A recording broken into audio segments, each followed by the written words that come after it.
Salut tout le monde, comment allez-vous? Moi ça va plutôt bien aujourd'hui, on se retrouve pour une nouvelle vidéo pour parler de Dragon Ball, le plan d'éradication des Super Saiyans. Bref, alors, ce film Dragon Ball, le plan d'éradication des Super Saiyans est donc un OAV japonais sorti en août 1993 au Japon, produit par Bandai, servant donc de solution jeu vidéo éponyme, paru en août 1993 et destiné à la console Famicom, et n'aura jamais été doublé en français ni diffusé en France durant 23 ans.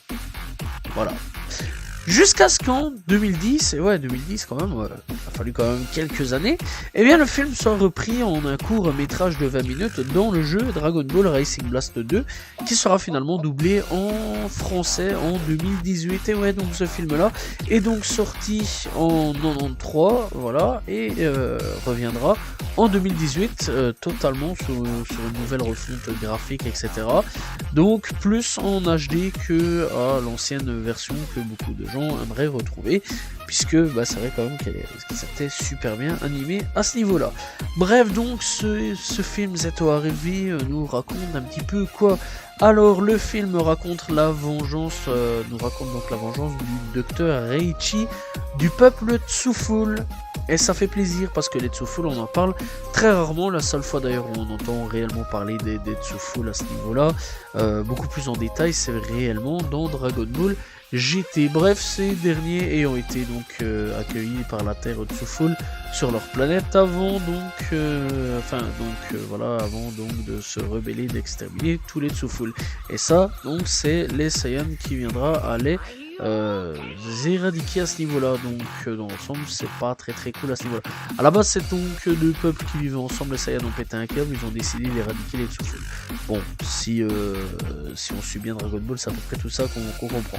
Et donc la menace se présente d'abord sous forme de gaz, le Destron gaz Destron, voilà, qui se répand sur Terre à l'aide de machines que Son Goku, Vegeta, Son Gohan, Trunks, mais pas Trunks jeune, mais Trunks du futur, et Piccolo détruiront. Donc on peut situer le film durant l'arc cyborg, de ce que je peux comprendre en tout cas, du moins, enfin je pense pas qu'il soit réellement canon à l'heure, je crois, je suis pas vraiment sûr. Et donc ensuite, eh bien, on verra les fantômes de Freezer couleur, Thalès et Slug. Alors Freezer on connaît, Cooler, c'est le frère de Freezer qui apparaîtra dans deux films. Thalès apparaîtra dans un film et Slug apparaîtra dans un film. Voilà à ce niveau-là. Et au moins vous connaissez à peu près les personnages. Donc après tout ça, eh bien viendra le docteur Reichi. Puis eh bien on aura Hachiak. Oui, ça fait beaucoup d'ennemis à peu près. Donc voilà. Et clairement, ouais, il y a quand même pas mal d'ennemis, il y en a à peu près 6, et ça c'est quand même plutôt cool. Mais bon, les Freezer couleurs, ne t'attends pas à ce que ça soit un truc de ouf, c'est pas ouf. Voilà, le combat est pas ouf. Bref, donc, alors, le film, ce qui est cool, c'est qu'il parle des peuples Tsuful, du peuple Tsuful, mais vraiment très vaguement. C'est un peuple vraiment dans Dragon Ball que on sait que ça a existé, on sait qu'ils ont existé, qu'ils ont vécu, etc. avec les Saiyans.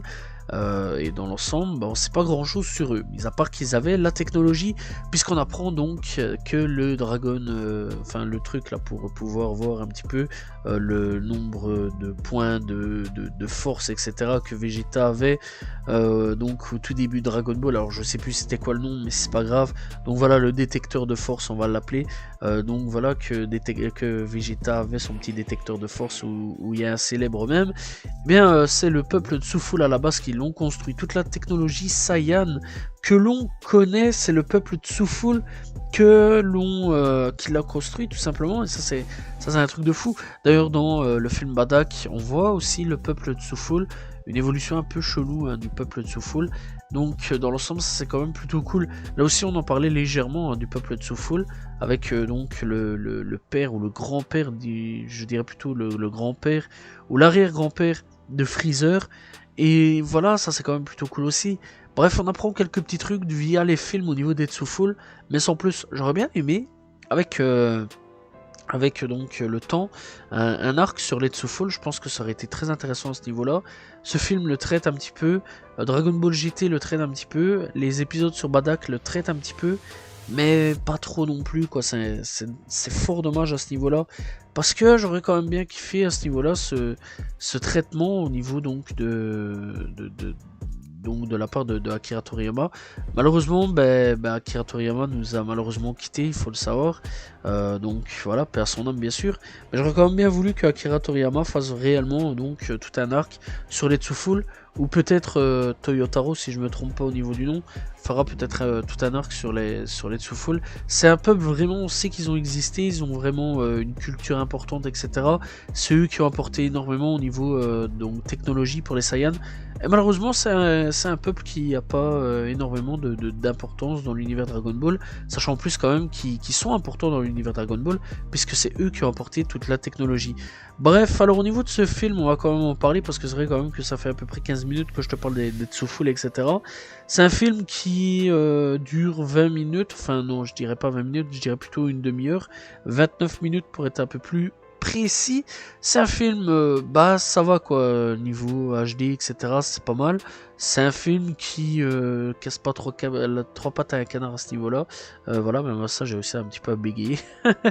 Mais bon, ça casse pas trois pattes à un canard à ce niveau-là. Voilà, c'est pas ouf. C'est pas le meilleur film Dragon Ball qui puisse exister. Mais bon, il existe, il est intéressant, on apprend quelques petits trucs à ce niveau-là. Voilà, il est regardable. En plus, c'est cool, ils l'ont fait en HD. La VF est disponible. Voilà, ça c'est comme aussi cool à ce niveau-là. Alors, il faut savoir donc que pour Kaio, c'est pas la même VF. Puisque apparemment, si j'ai bien compris, il serait décédé. Bref, donc dans l'ensemble, c'est assez triste à ce niveau-là. Et donc voilà aussi apparemment la voix de Couleur et Thalès ne sont pas les mêmes. Voilà, si j'ai bien compris à ce niveau-là. Bref, en tout cas, il y a pas mal de voix apparemment qui sont pas les mêmes, si j'ai bien capté le truc. Apparemment, il y a eu quelques décès de voix, donc ça c'est assez fort dommage. Mais cela n'empêche que les voix sont quand même les mêmes pour certains personnages. Goku, etc. D'ailleurs, on les a encore dans Dragon Ball Super.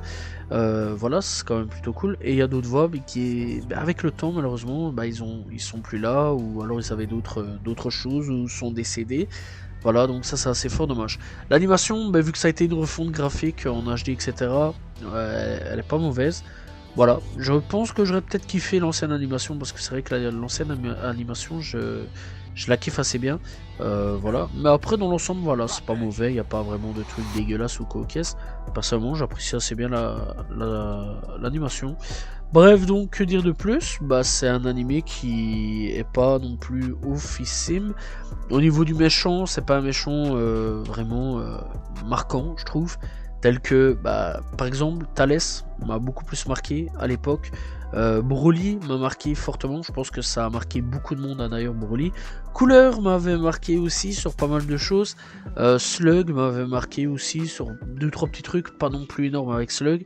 Voilà, je pense clairement qu'il y a quelques méchants qui m'ont marqué dans Dragon Ball au niveau des films, mais ce film-là, enfin cet OAV-là, n'est pas marquant du tout au niveau de son méchant. Voilà, Chia qui est pas vraiment un méchant qui est redoutable sur beaucoup de choses. Il apparaît je vais dire une petite dizaine de minutes, et en 10 minutes, allez peut-être une quinzaine maximum. En 10-15 minutes, ça n'a pas vraiment le temps de marquer plus que ça. Ça c'est fort dommage à ce niveau-là. Alors c'est un film qui a mérité d'exister bien sûr, parce que bon ça rapporte quelques petits trucs en plus au niveau des questionnements, au niveau des Let's-Fall. Mais sans plus on a beaucoup de questionnements sur les Let's-Fall, mais encore une fois, on n'a pas beaucoup de réponses, et ça c'est fort dommage. Voilà. Au niveau des musiques, les musiques sont toujours aussi bonnes aussi, rien à dire là-dessus. Donc voilà, c'est quand même plutôt cool. Alors au début je me demandais un petit peu ce que foutait Trunks, mais après bon j'ai vite compris que Trunks était là, donc puisque donc ça a été créé dans les années 90, 90 si je me trompe pas au niveau français. J'espère que je me trompe pas.